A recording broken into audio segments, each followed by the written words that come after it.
Elmer and the Dragon, Chapter 8, Treasure.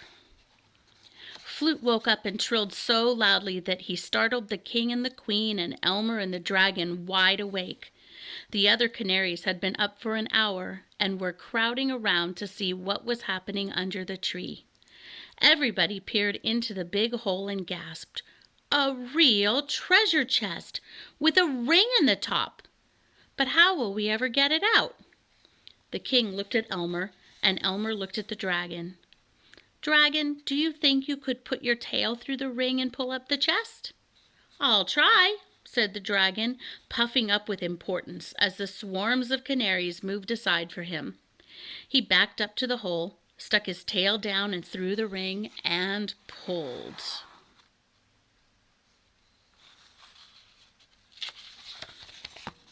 Nothing happened. "Couldn't you pull harder?" suggested the king. "That's exactly what I was going to try. Just let me catch my breath," said the dragon somewhat crossly. "After all, I'm not used to lifting heavy chests with my tail." He took a deep, deep breath and pulled very, very hard, and suddenly the chest moved. He grunted and strained and struggled and panted and slowly, slowly hoisted the chest up out of the hole. "Far enough," yelled Elmer. "Now walk forward and set it down." Crash! The chest fell down on the pine needles, and the dragon staggered off to sit down while the canaries shouted, "Bravo!" "Quiet, quiet!" yelled King Can the 11th. "I am now about to tell you the last part of the secret. The key to this chest. The key to this chest. Well, anyway, that is the last part of the secret. My illustrious ancestor, King Can the First, stole the key from the settlers, and the key to this chest is in my nest. Go get it, Flute. No, never mind. I'll go get it myself." The king flew up to his nest and back down with a big brass key in his beak. Elmer pried out the dirt in the keyhole with his jackknife and put it in the key. Click! The lock turned. Elmer threw back the lid and picked up a note lying on top of a piece of heavy canvas. "Can you read what it says?" asked the king. "Yes," said Elmer, feeling sick with excitement as he read the note aloud.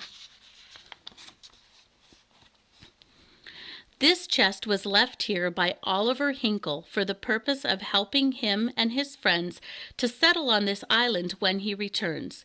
In the event that he does not return to find the chest himself, the chest becomes the property of whosoever discovers it. The following is a list of items found herein buried: 12 pewter plates, 6 pewter cups, 12 table settings, sterling silver, 1 iron skillet, 2 iron pots with lids, 1 coffee mill." "Rubbish!" interrupted the king. "Isn't there anything but cooking utensils?" "Let me finish reading the list," said Elmer. He continued reading.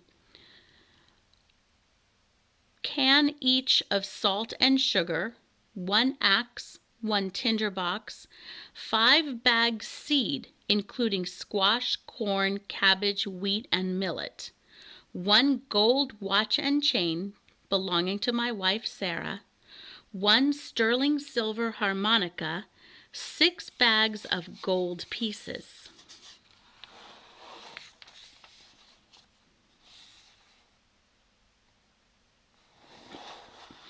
"Gold! I knew it!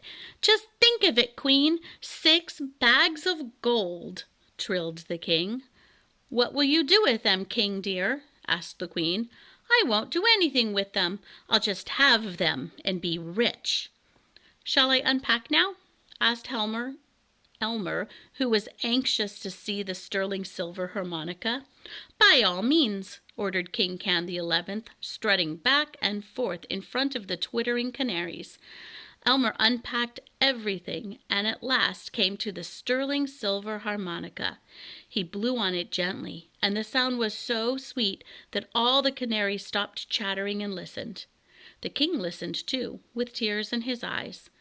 When Elmer had finished playing The Bear Went Over the Mountain, the king flew up to a branch of the pine and said solemnly, "Elmer, on behalf of the queen and myself and all the other Feather Islanders, I want to thank you and your dragon friend for digging up this treasure and thereby ridding us of the plague of curiosity.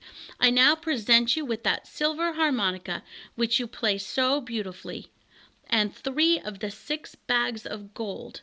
And to this brave dragon I present the gold watch and chain. Elmer, fasten it around his neck." Elmer hooked the chain around the dragon's neck, arranging the watch at his throat. "How's that?" asked Elmer.